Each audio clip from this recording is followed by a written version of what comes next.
Hello and good morning student. Welcome back in your new video of science class. Today we are going to learn our fifth chapter for class third science. Our chapter name is home. Okay student, in this chapter we are discuss about in this topic. These topic are different kinds of nest and second topic are care of eggs and babies. Okay student, so let us start each of them in detail. Okay. Firstly, we discuss about different kinds of nest.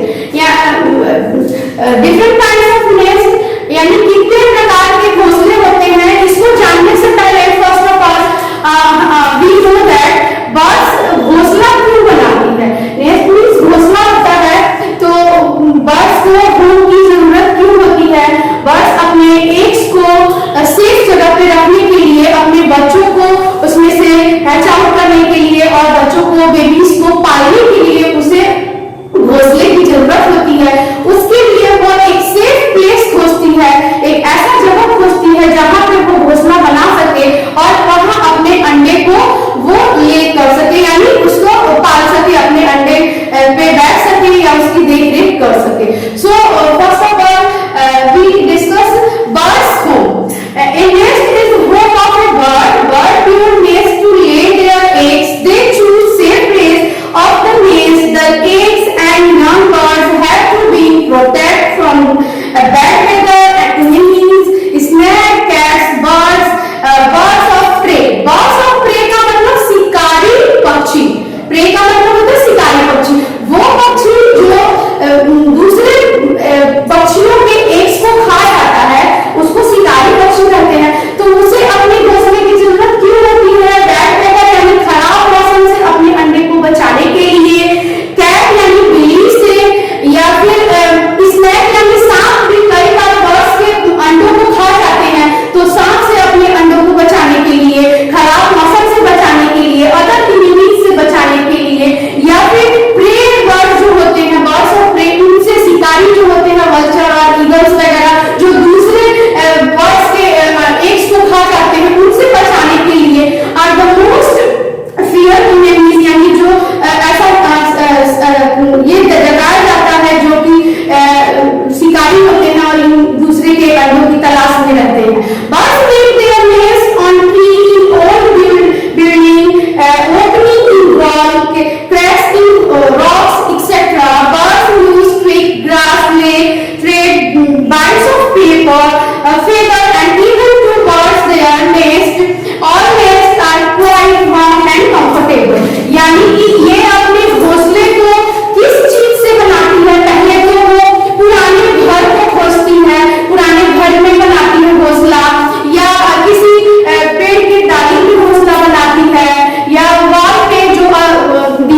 और वही अपने उस घोंसले को soft और गद्दानुमा और अंदर से वार्म रखने के लिए सॉफ्ट मटेरियल का यूज करती है। नेक्स्ट है एक Kingfisher.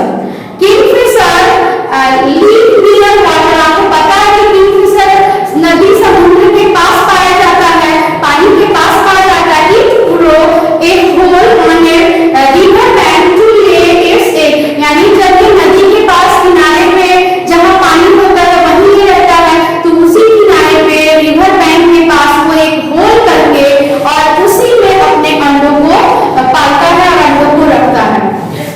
Next owl. Owl nest are found in the hollow of tree or old useless building.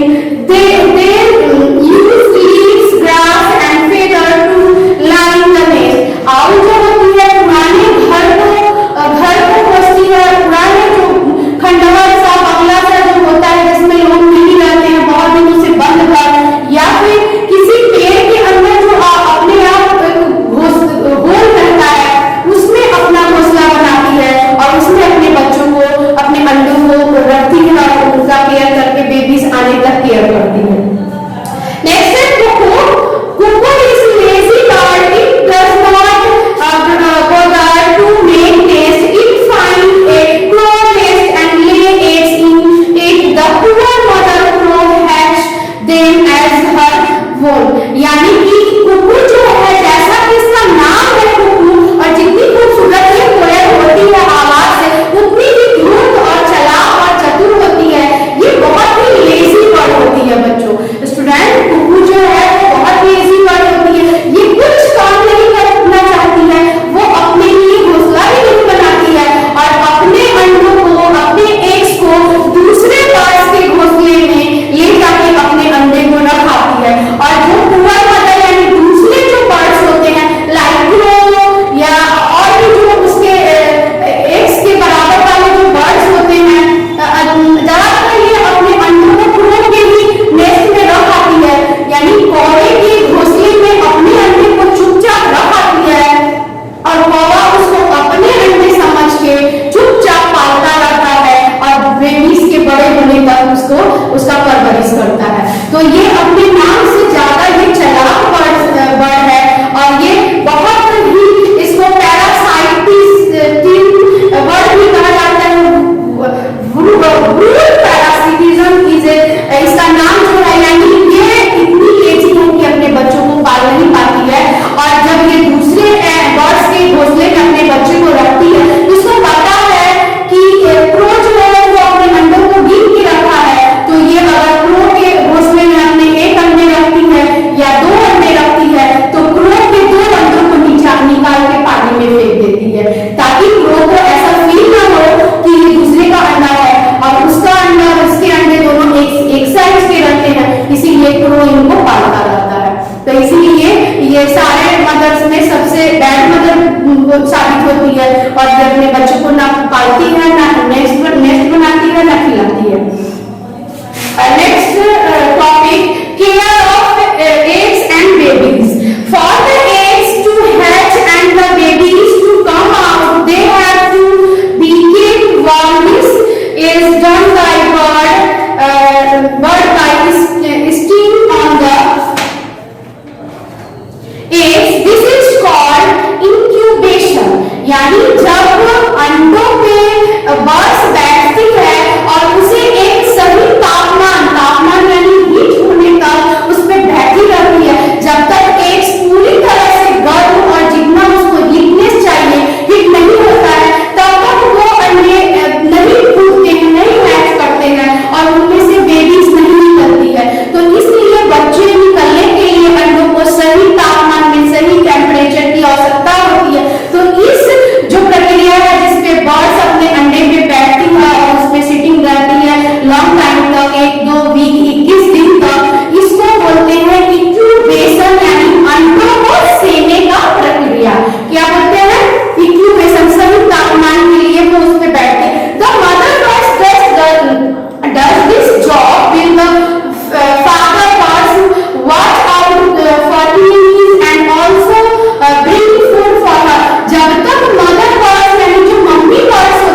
यानी हैच करना।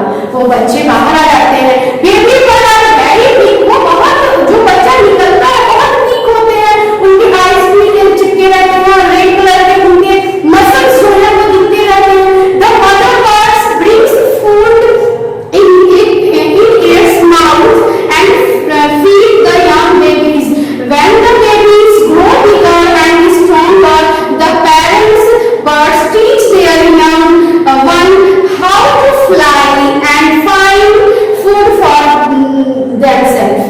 तो इस तरह जब वो एकदम छोटे और बहुत कमजोर होते हैं तो मदर बर्ड्स जो होती है उनकी मुंह को खोल के उसमें खाना डालती है और पानी मिला के डालती है और उनको तब तक पालती है जब तक उनके बॉडीज पे हेयर नहीं आते हैं और फेदर आ जाते हैं। फिर वो बच्चे जब थोड़े थोड़े बड़े हो जाते हैं तो इनको टीच करते हैं ये पेरेंट्स यानी मम्मी और फादर और मदर बर्ड्स, और इनको उड़ना सिखाना यानी फ्लाई करना, और उसके बाद अपने लिए खाने की तलाश करने की ट्रेनिंग देते हैं यानी सिखाते हैं।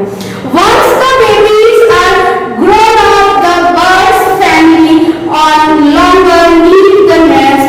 It fly away and leaves the nest behind. They make a new nest when they have to lay eggs again. यानी इस तरह वो सारे पेरेंट्स जब उनके बेबीज बड़े हो जाते हैं तो वो दूर कहीं उड़ जाते हैं अपने घोंसले को छोड़ के, और फिर जब वो बेबीज मदर बनते हैं और अपने बेबी अपने एग्स को लेस करना रहता है तो फिर से वो बर्ड्स जो हैं अपने लिए न्यू नेस्ट बनाते हैं। In this way, this chapter is over. I hope very अच्छे से आपको समझ में आया होगा। अंडरस्टूड, वेरी अंडरस्टूड, क्लियरली, बहुत अच्छे से आपको समझ में आया होगा। और इस चैप्टर के जो एक्सरसाइज हैं पेज नंबर 39, उसमें A, B और C और D टाइप्स के क्वेश्चन आंसर हैं। जो A, B, C जो है वो बुक वर्क है, इनको आपको बुक में करना है, सुनना है, राइटिंग में फिलअप करना है बुक में। फर्स्ट है टिक द करेक्ट ऑप्शन, इसमें 4 ऑप्शन दिए गए हैं और एक ऑप्शन सही है तो एक ऑप्शन जो सही है उस पर टिक करना है। सेकंड है मैच द फॉलोइंग, जिसको दो तरफ दिए गए हैं, एक तरफ क्वेश्चन एक तरफ उसका आंसर है और दोनों को मैच करना है। और फिर इस बॉक्स में 1 का क्या होगा, 2A का क्या होगा उसको लिखना भी है पेंसिल से। इसके बाद जो C और D है स्टूडेंट, ये दोनों आपके बुक वर्क नहीं है, इनको आपको नोट बुक में करना है, सुंदर हैंड राइटिंग में और नीट एंड क्लीन, और इसको याद भी करना है। PDF आपके पास जा चुका है और उसमें से आप ये क्वेश्चन का आंसर हेल्प ले सकते हैं और अपने कॉपी में बना के रेडी रखिए और याद